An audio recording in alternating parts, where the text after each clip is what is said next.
Welcome back, everybody. It's your time to EdUp on the EdUp Experience podcast, where we make education your business. I am, I don't know, my voice is a little shaky. I'm back from Doha, Qatar, which, if you didn't know, the country of Qatar, there are multiple ways to say it. None of the ways are wrong, but I also don't think they're all right either, because Qatar, I kept saying Qatar and people look at me funny because they're like, oh yeah, that's an American right there. So then I hear it's Qatar or Qatar. But anyway, it was a long trip, worthwhile, amazing people that we met. We recorded 11 or 12, I think, episodes that are out now with global leaders who provided incredible insights on the future of higher education. One of my biggest takeaways, and this is going to be one of the things I want to talk about with our guest today, one of the biggest takeaways is the value of higher education is much higher in the global community than it is in the US. There is not as big of a question from the folks I intersected with globally who are just going, oh yes, higher education, that's the way. We need to bring that to my country. We need everybody to get educated, versus the US where it's, oh, do you need a degree? Do you not need a degree? It was really fascinating to hear that perspective. And so here we are back in the United States, and I'm bringing back to you one of my guest co-hosts. As I smash my microphone here. You'll know her by her entrance. Here she is, ladies and gentlemen, Michelle Cantu Wilson, Dr. Michelle Cantu Wilson. She's Director, Teaching and Learning Initiatives and Special Projects at San Jacinto College. Michelle, welcome back. Thank you, Joe. It is good for you to be back in the States. I'm glad that you're bringing us so much new information, new knowledge. I'm excited about listening to those episodes. And as always, I'm thrilled to have the air horn associated with my reputation. Thank you. I was gonna say, it's been a while since you heard that sound. Y'all, he missed me. Look at that. I did. I'm like, Michelle, please come on. My air horn button is not getting as much use as it should. Anyway, glad to have you back co-hosting with me, Michelle. You're always bringing incredible insights to the episodes that we have. And we have a guest for you today that we're very excited to talk to. I'm a little out of sorts, like, because I had all these different kind of sound effects for the global community, which of course I didn't use because they were really shocked when I started it. When I had somebody on and I'd hit it amazing, they'd look at me all funny, like, where did that come from? What happened? Anyway, here she comes, my guest today. She is Dr. Pam Luster, president at San Diego Mesa College. Pam, how are you? I am great this morning. Thanks for having me. Pam, I did learn to now prepare my guest and find the most radically disruptive button I have as a sound effect and play it before the recording starts so you know what to expect, right? Yes, absolutely. Well, Pam, tell us about San Diego Mesa College. What do you guys do? How do you do it?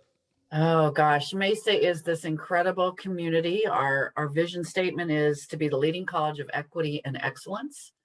And we see those things as co-equal in our students' experiences. And we have about over 30,000 students annually that attend Mesa. We're a large institution in central San Diego, part of the San Diego Community College District, along with San Diego City College, Miramar College, and our College of Continuing Education. So serve about 100,000 students collectively in the San Diego region. And we are a Hispanic serving institution. We are referred to as an ANAPESI institution, which means that we serve a large number of Asian Pacific Islander and Asian students. And so we are a diverse, inclusive community. And I pinch myself every day that they let me go to work and lead everybody. This is now the second time I've ever heard ANAPESI. And the first time was with Dr. Rowena Tamarang, I think. Yep. Tamarang. And she was the first time I can't remember what college she's at, but it's also in the community. I think it's in the community college system. She's at San Jose City College. Yeah. See, you guys are so much better than I am. But I interviewed a lot of people now, so I try to put faces and names and titles, but she brought it up and I'm like, what is an ANAPESI? And it's becoming more common now that it's come into my brain, but it is the Asian and Pacific Islander and indigenous people, right? Is what it is. Yes. And what does that mean? How do you have that designation? It's a designation based on the population of students that you serve. It's a designation from the Department of Education, and it means that you are eligible for federal grants to assist students from those populations. Is it a certain percentage of population? Is it focus? Okay, it is. Okay. And I wish I could tell you the exact percentage. And as I said, I probably should have looked that up before we started. Yeah, I don't need today. to know the exact percentage, but I know that I think for HSIs, you have to, it's all a certain percentage and it's percentage based. I was just more curious if it was percentage based or if it was intent based, which, because obviously the Asian and Pacific Islander community might pockets of it more on the coasts, I'm guessing, than in the Midwest. So I was just wondering if that had anything to do with intent. Yeah, I think it is percentage, and it's also the qualifications in terms of socioeconomic status and all sorts of other kinds of things that go into the mix of determining that. But San Diego is a particular home and hub. We have a large military community here. People come and stay, but we also have a very big connection with the Asian Pacific Islander community. And Mesa College itself is actually situated in a community of Linda Vista and Claremont, which is in central San Diego, but Claremont is particularly known. We have an area called the Convoy District, and it's a very large Asian-owned businesses and just a beautiful community that we're surrounded by. So yeah, it's been really wonderful to be able to focus in on the outcomes for many of our different populations of students. Before I kick it over to Michelle, I want to ask about you, Pam, because I, of course, do my little bit of research and I'm on your LinkedIn, and what your about section caught me because it's one sentence, but it's a very powerful sentence. I'm going to read it to you, and I want you to respond and tell me what this really means. I am a warrior for community college education, an advocate for those with quiet voices, and a creative and positive force in the lives of those who engage me. Talk about what warrior means to you for community colleges. It means being relentless and unapologetic in terms of the systems that we need to bust and the systems that we need to create so that our students can thrive in our community colleges. Amazing. And that I told you you're going to get an amazing when you said something good. Amazing. I appreciate amazing. And it also means that, and I say this a lot, sometimes you have to be like the sand in the shell to make the pearl. Not everything can be hunky-dory and rosy, because we have so many students for whom higher education is difficult to access based on what they bring to the table. And so we need to be institutions that are inclusive and create opportunities for our students. And so you just have to be sort of relentless and unapologetic. And even when people question you, you have to be able to have data and other kinds of things to be able to say, no, this is why we're doing this. Love that. Michelle. Well, I love that statement, and I'm going to find you on LinkedIn here shortly. Pam, I'm from Texas, so I'm going to ask you kind of a loaded question. Considering the work that it sounds like you are so committed to doing, and I'm eager to hear more, what surprises you about the state of higher ed systems in other states when it comes to excellence in equity work? It's a great question, Michelle. I actually teach the capstone course in the San Diego State University EDD doctoral program. Wow. And one of our assignments is getting out of California. And so students go out and study other systems. So I've had the opportunity to learn a lot about other states because California is an anomaly. We're big, but we're an anomaly. And what I would say is, I think there are warriors just like me in all of these systems, because very few people go into community college education thinking, I'm going to be rich and famous, right? You go into it because you have this incredible love of humans and you want to create human potential and you want to have a piece of that, and you don't have to take credit for it, but like you're that person, right? You want what's best for people to build that capacity. And so I would say there are states, and and I would include California in this, frankly, where it's hard to do this work, especially right now. When you think about diversity, equity, inclusion, and how that hits in places where people are, on these tropes about critical race theory, and, that somehow teaching the history of our nation from the perspective of multiple people who have experienced it is somehow not the truth is remarkable. And so I would say that there are different communities where the DEI work is not easy to do, the equity work is not easy to do. But what I'm seeing is people are changing from the inside out so that their students can have the experiences that they need. And you don't have to shout it from the rooftops, right? I mean, and you shouldn't be shy about it. But I would say there's some amazing work, in Texas, for instance, and, someone that I hold dear to my heart is Russell Lowry Hart at Amarillo College, who's doing amazing work around equity and poverty. And so it's happening everywhere. And I think the key, Michelle, is that like we have each other's backs while we're doing it, that we figure out ways to support each other across state lines, national lines, whatever that looks like. And we build coalitions that support each other as we take those steps, because people are losing their jobs, right? People are losing their jobs in some states. People are getting votes of no confidence that, in my humble opinion, are based on racism, Right. So there's the work is not easy. But I'm hearing from a lot of folks that are trying, and I think we need to have each other's backs as we do it. I love that. And, everybody loves Russell. I went to his Culture of Caring Institute at Amarillo College, and it was phenomenal. We love all of them for leading the way, especially when it comes to poverty.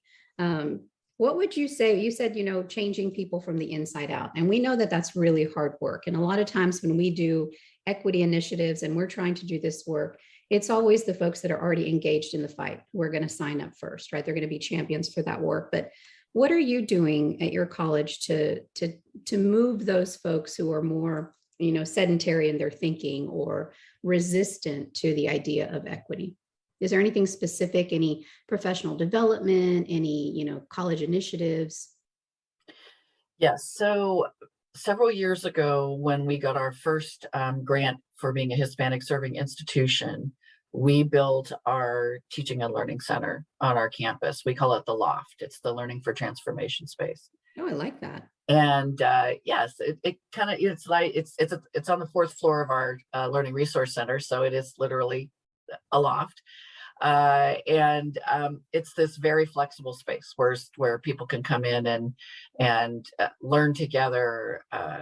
Anyway, it's an amazing space, and I could go on and on. We could do the whole podcast just on that. And so, yes, we have invested in what I call hard work and heart work. And one of the things that I think you have to do is not try to change people, but you have to create a culture where you hold yourself accountable for the outcomes that your students are meeting. And so, for instance, in our Mesa 2030 plan, which we just completed, and we're now doing the 5-year roadmap of that, every single goal of the institution has an outcome around historically minoritized students.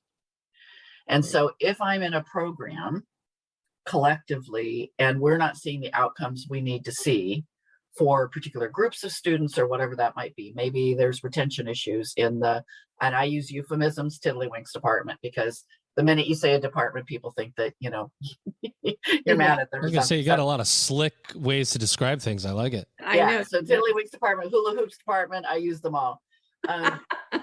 That's awesome. I'm feeling that. Yeah. So if Michelle's in the crazy department, no, you're not, Michelle. So if you're assessing that you're having a challenge with Latinx students and you don't write about that in your program review, or you don't really meet that, then you're not going to get the resources that you want to do what you need to do. Absolutely right. So I think the institution has to hold itself accountable, and then you invite people into the ways that they can start to learn more, because when you know better, you do better. And so we have embedded it into our convocations. We have embedded professional learning into basically every large gathering we have, and we always use data. We don't just sit around and talk about XYZ student who we saved last week, right? Like, this is not about that. And so I think it's that lens that you put over everything. Let me ask a follow-up to that, Michelle, because that your question made me think, and I'm going to kind of put you on the spot a little bit, Pam, but you're talking about it anyway. And Michelle says, what do you do when you have resistance to equity? And maybe that's an institutional question, but I've found in these conversations, when you're talking about DEI in any context, everybody's got a different, if you're looking at it on a spectrum, everybody's in a different spot with either acceptance or awareness or action or whatever.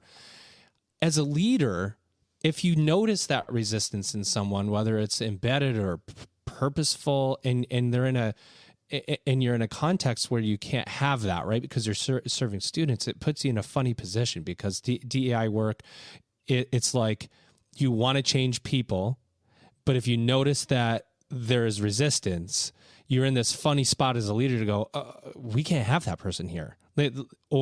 Or wait, we have to get this person changed so they can work here. It puts you in a funny spot, because it's not like you can just start firing people left and right if they aren't on board. How do you work through that as a leader? Because this is just something that every president's dealing with now, every leader's dealing with.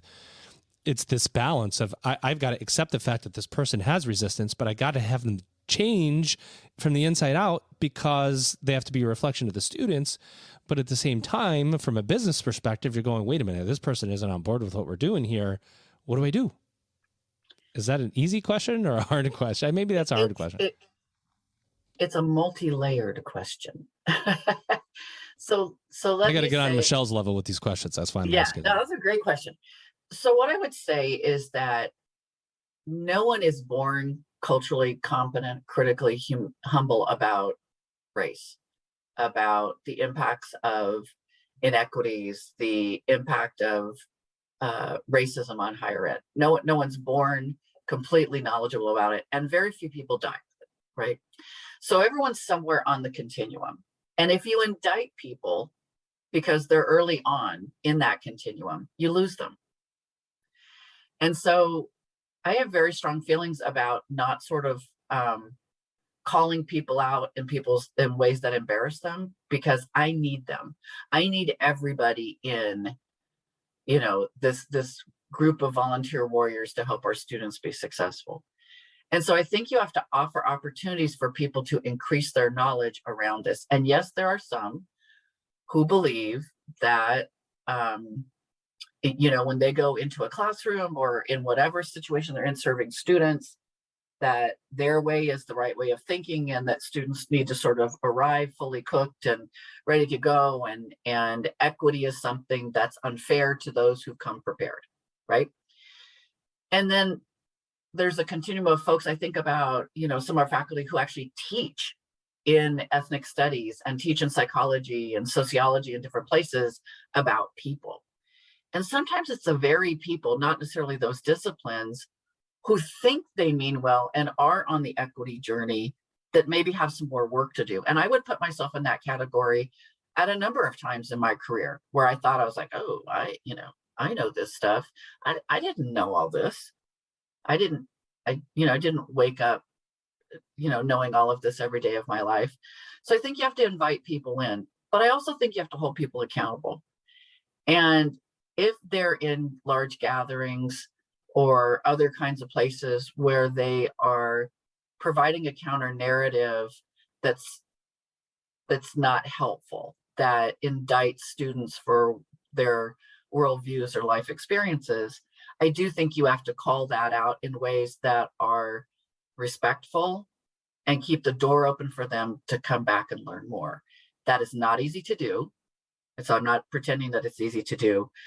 But as the institution itself said, we wanted to be the leading college of equity and excellence, and we provided multiple opportunities all the time for people to get involved in that.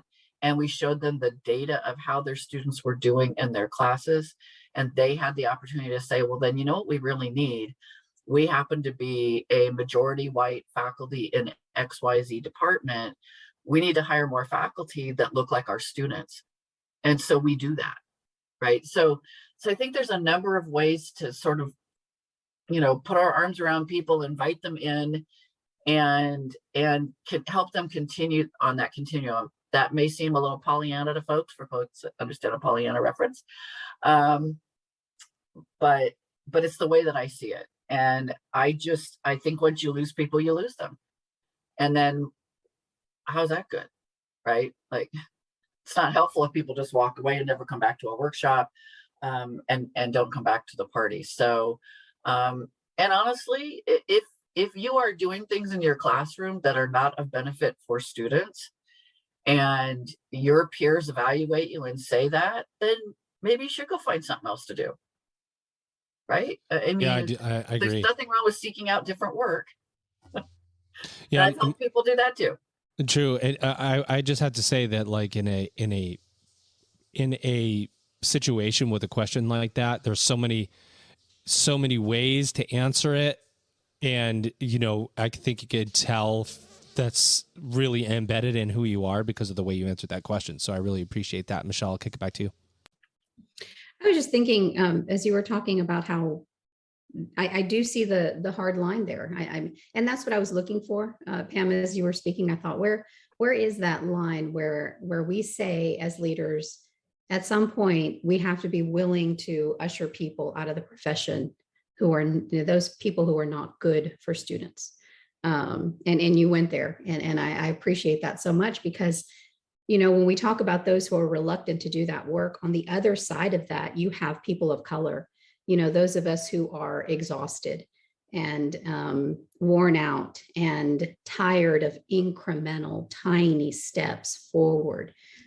So what I wanted to ask was, what do you celebrate? What are your wins that you feel are moving you past those inches, you know, towards milestone achievements? What are you really proud of that your institution or your system has done for your students and for your employees and communities? Yeah, that's so many things I'm proud of. I am proud of our vision, right? That we live it, that we hold ourselves accountable to it. And when we're not, we call ourselves on it. We were in a meeting this last week and having some difficult discussions around prioritizing which faculty positions to hire. And it was so interesting that people were really willing to say things like, you know, in this space, I'm feeling like the other right now. I can't remember a conversation that would have gone that way 5 years ago at our institution, because we have provided for ourselves a lexicon around how we do this work every day, so that we have the words to say when those kinds of things are happening. And people heard that, and I think they're still processing it, right? And it doesn't mean that people are bad or, you know, malintended, but when you use words, they're important. And so if people are feeling that way, not a good thing. Mm-hmm. So I appreciate that people are willing to be vulnerable. And to your point, Michelle, around incrementalization, incrementalism, if you will. I'm not much of a let's do a pilot person, because that seems to be the way we do everything. Or I call it, you open a boutique and you shoot it, you know, you sell all the clothes, and 2 weeks later it's closed. But sometimes you got to get your foot in the door, and you have to start something, and then you look for ways to add to it. I think about like kindling for a fire, if you will, right? So you got to get it going, you got to blow on it, you got to get those little pieces in there so it starts burning. And then I am the first one out the door looking for those giant logs to add to it. And so I think sometimes it can feel incremental. Certainly our first work felt that way when we were really, you know, in earnest looking at this equity and excellence. But I think the wins for me are, we do have a much more diverse faculty now. I've been at the institution for 11 years. I've been able to hire about 160 full-time faculty in that time.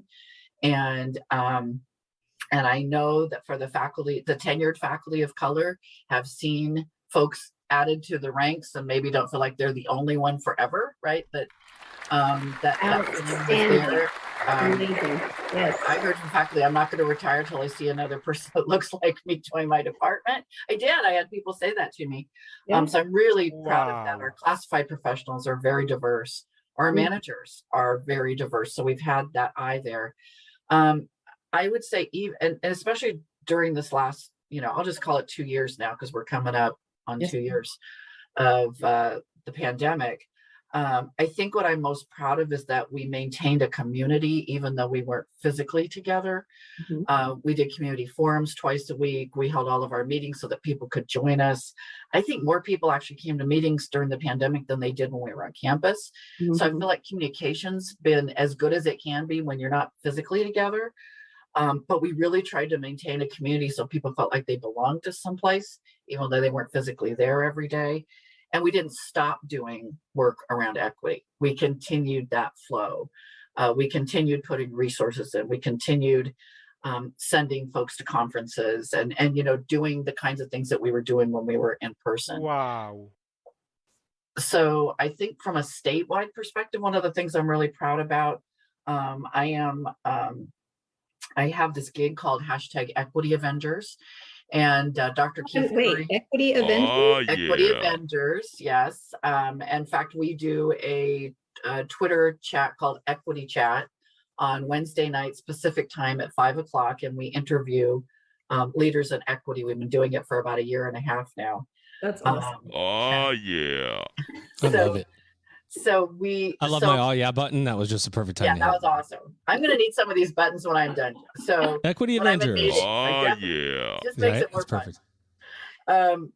So one of the things that I'm really proud of is that as community college presidents and trustees, a couple of years ago, we started the Affordability Task Force and looking at housing, food insecurity.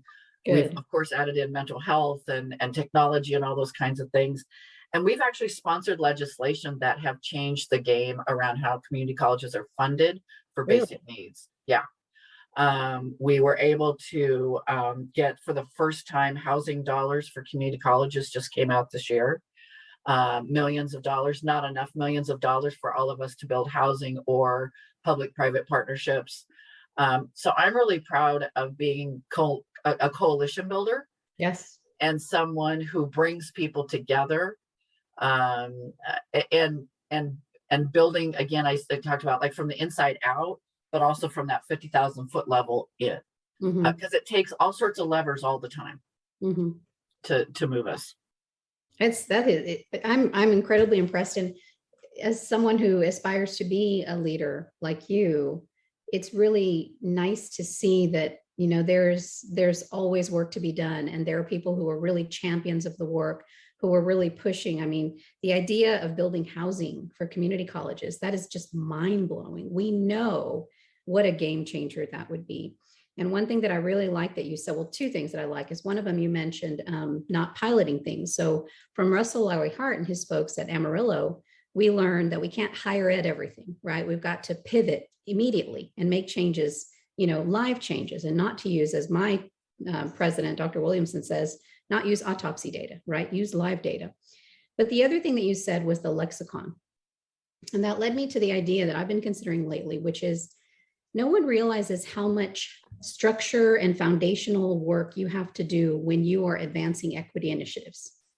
There is foundational behind the scenes, and we have to call it out because it's required. There's marketing, there is messaging, there are there is what our photos look like on our website, there is accessibility issues. All of that, including the lexicon building, amongst our faculty and staff, is so very important. And I just wanted to commend you for being that. I mean, you're not even trying. It just seems to be a part of who you are. But you mentioned that lexicon, and I thought, yes, that's the foundational work that has to be done, because otherwise equity work is siloed. If we don't have a mechanism or a structure, to get equity work on rails, it's not going to go anywhere. It has to be trumpeted. It has to be advanced and amplified. And so it sounds like your college is doing that. So thank you for that work. It's inspiring. The EdUp Experience podcast, where we make education your business. Hey, everybody, head over to www.edupexperience.com, our website, where you're going to find all of the episodes that we've recorded, categorized, so that you can ensure that you're spending your time listening to the podcasts that are most important to you. You're going to see the reviews of our podcasts, the shows in our network, our partners, and a section on starter episodes. If you're new to the EdUp Experience, listen to those starter episodes and get a feel for how the podcast has evolved over time and our impact in the world. www.edupexperience.com. That was a good compliment. Yeah, Never I felt withhold a that. compliment, Joe. Never withhold a compliment. Well, and let's shift the conversation. That was a good conversation shifter, if you will, and that's a technical term. I've got to ask you this question, Pam, and I like to ask my guests this about in the middle of the episode. It's kind of unrelated to higher ed. Are you ready for this question? I'm ready. All right. For no money, Pam, no money. Or I do like to turn my game show host thing on just a minute. I do like to know the entrance music song of all my guests. So what's that song that you can think of now? And so I stretch this out because I know my guest needs to think about it. What's that song that introduces you at commencement? Now, this doesn't actually have to happen. This is just the song that you would want to introduce you. Because I know my song, like Kickstart My Heart by Motley Crue. I don't know if that could be played at a commencement, if that would be appropriate. So what's that song, Pam, that introduces you at a commencement, at a meeting, every time you walk into a room? What's your entrance music?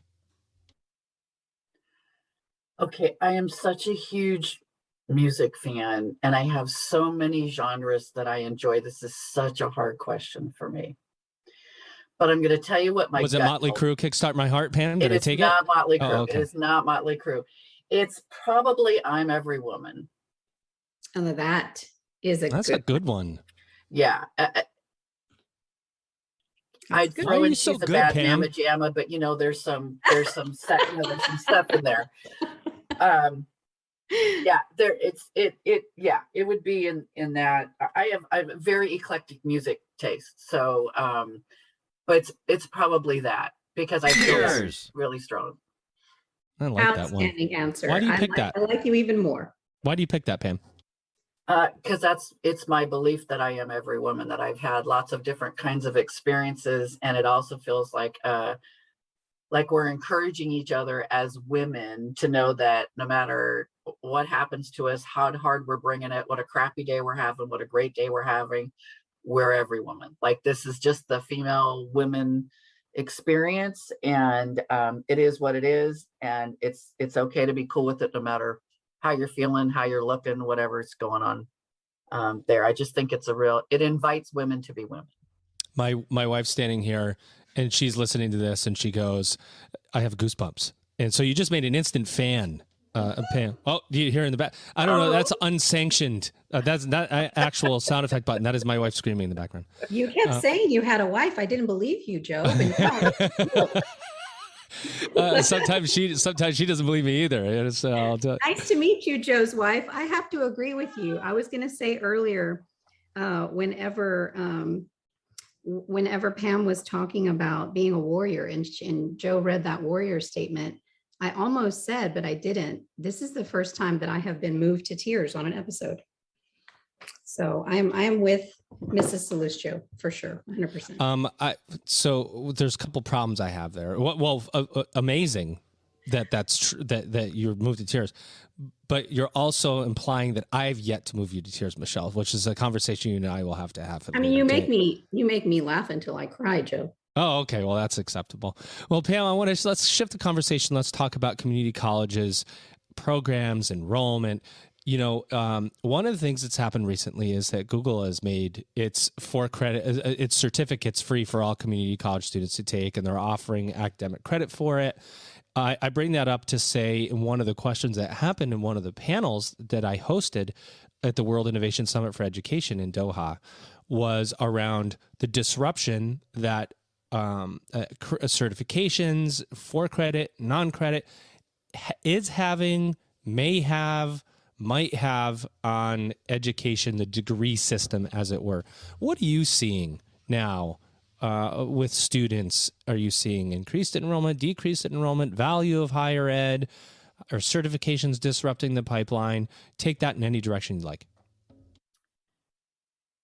So let me just say that I embrace disruption. Disruption happens because people need something other than what they're getting. So, wow. Right? So that was a big wow.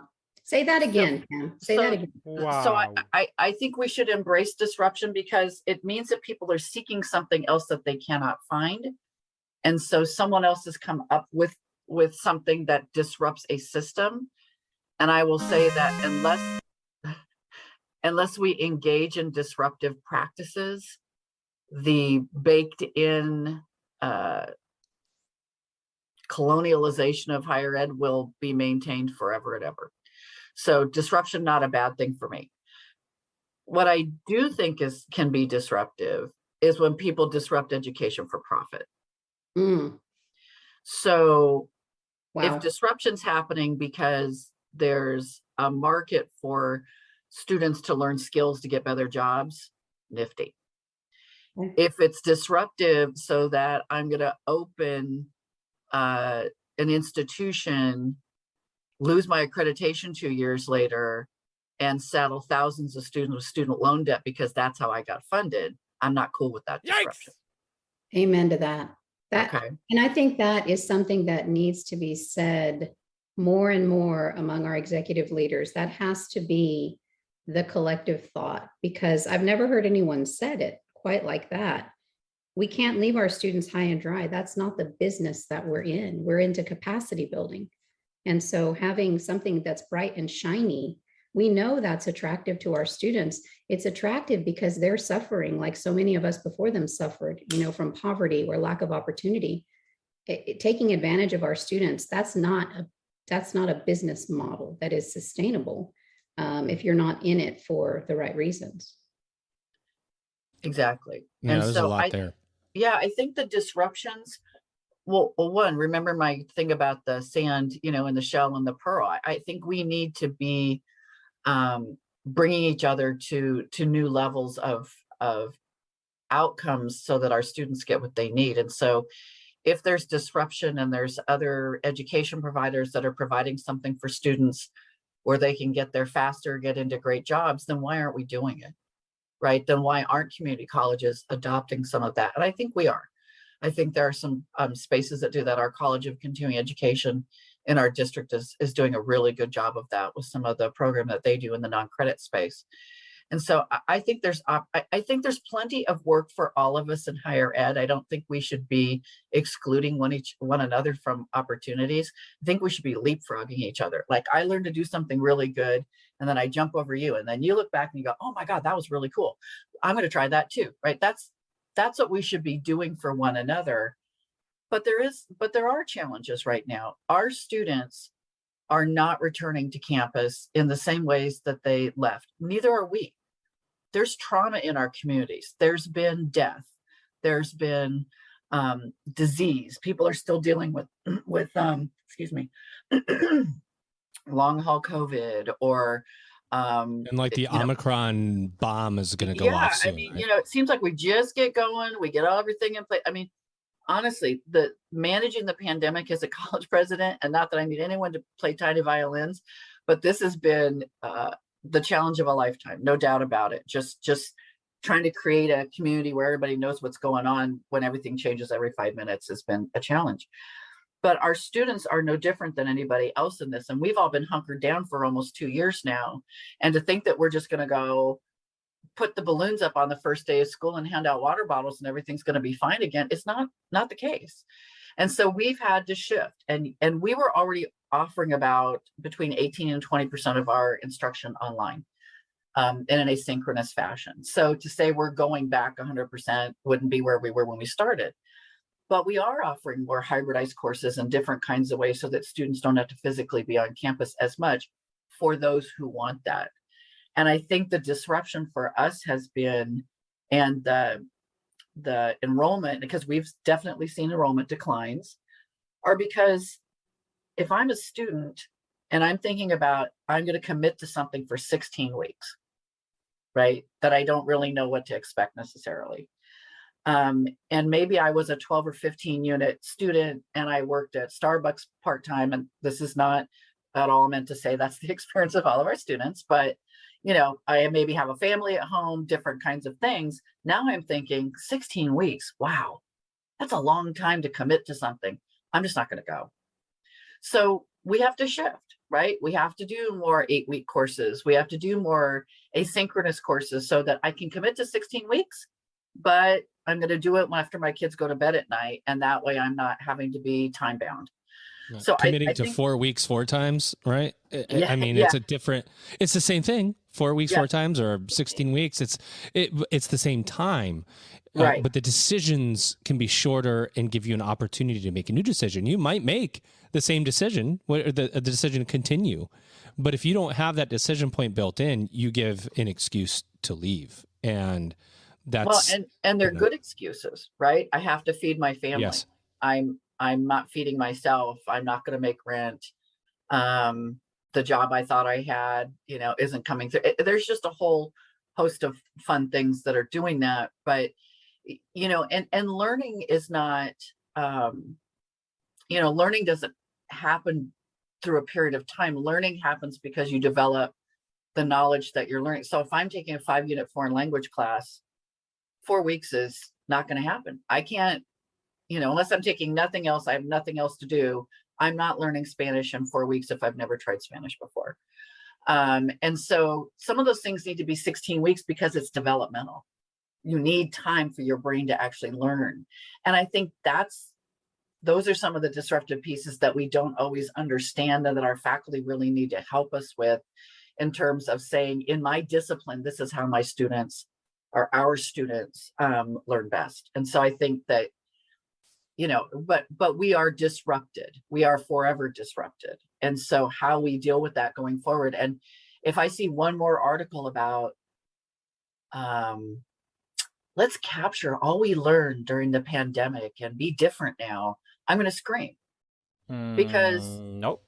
There's no magic here. There's let's try, let's listen, let's hear what our students are telling us. Let's hear what our faculty are telling us. Let's make flexible work schedules. There are many, many folks on campus that can do their work remotely. We're currently developing a process so that people will be able to do that. But will that feel equitable to other people that have to be on campus 5 days a week?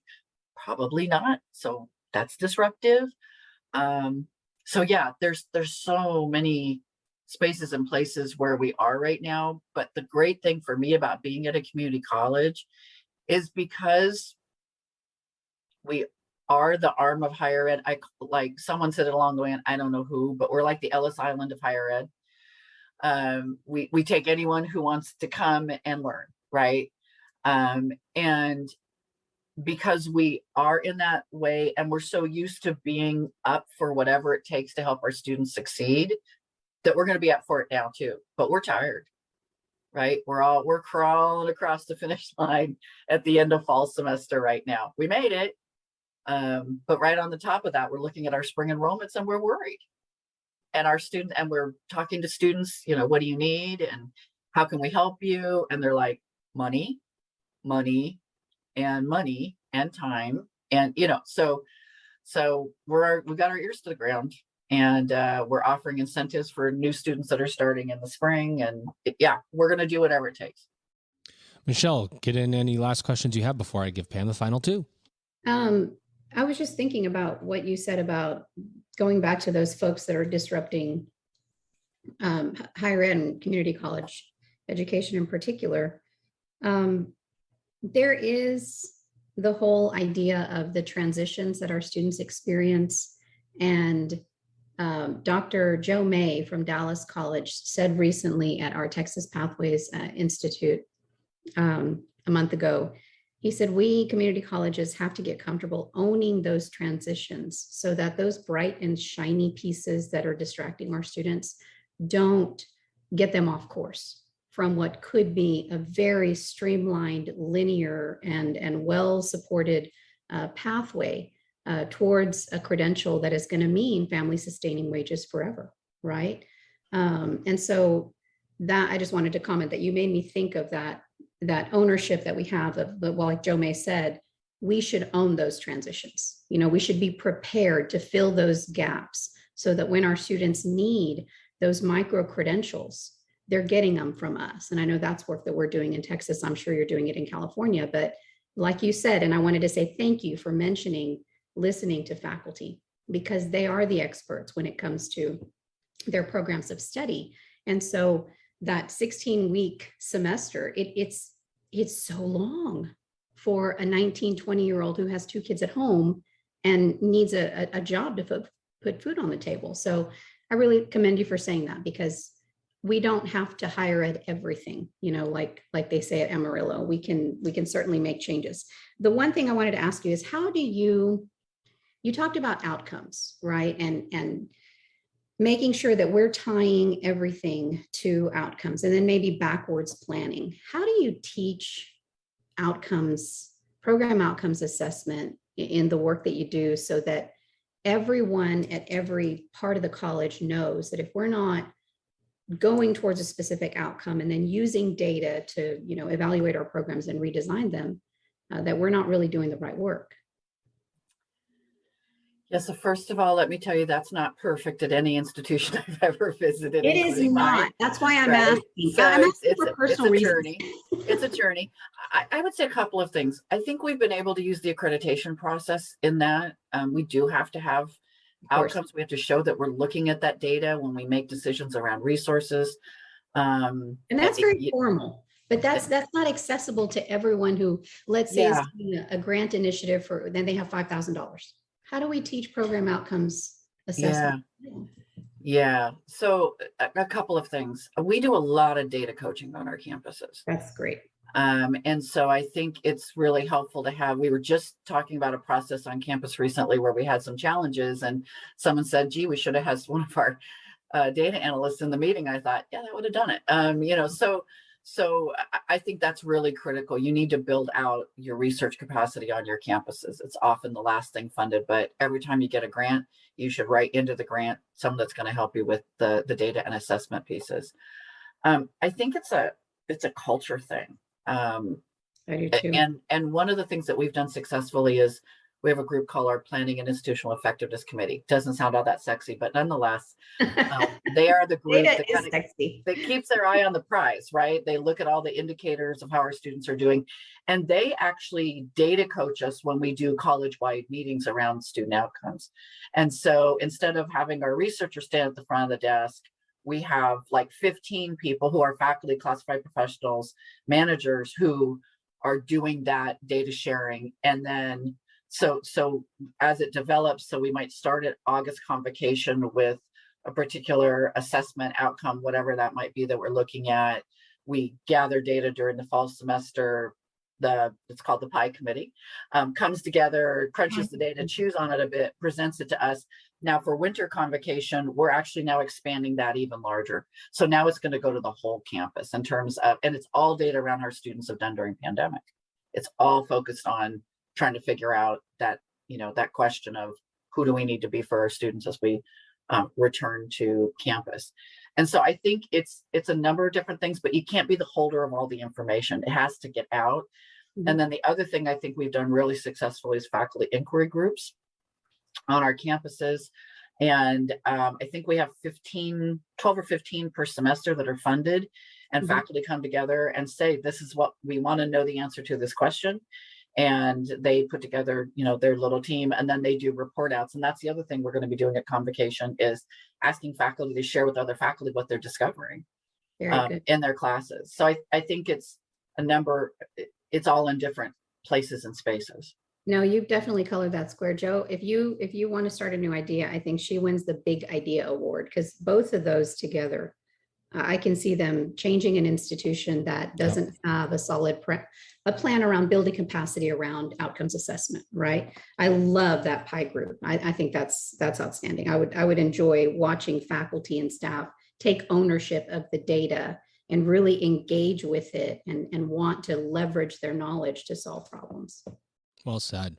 Well, we are coming into time, Pam, so we've got 2 final questions for you. By the way, let me just say that you're as I built this whole sound effects empire that I have here, you're like the dream guest, because you say all these things and relate them to food and, tiddlywinks and this. And I'm like, oh, I should have had somebody chomping on a pie or somebody eating a thing as you're talking. Anyway, so last 2 questions. Number 1, what did we miss about San Diego Mesa College? Anything you want to say, plugs you want to make at all? And number 2, And finally, what do you see as the future of higher education? Oh, so no, I think we covered Mesa pretty well through your questions. I just think we're this incredible group of people who love our students and basically show up every day hoping to do the best job we can. And I think it's really important. We talk a lot about centering our work on students, but if those of us who are serving the students are not inspired to do our work, then the students don't get what they get. So you can't have a laser focus on one or the other. It's a full village. And then the future of higher ed, that is a big question. I think the future of higher ed is challenged right now. There are folks in the world, in our country, who are questioning the value of learning. And more than questioning it, they're trying to pass bills. And this is truly not meant to be political, but they are creating obstacles for people to learn. And I think our society, I know our society is better for learning, and that an education is the transformation that you hear about every day of the week,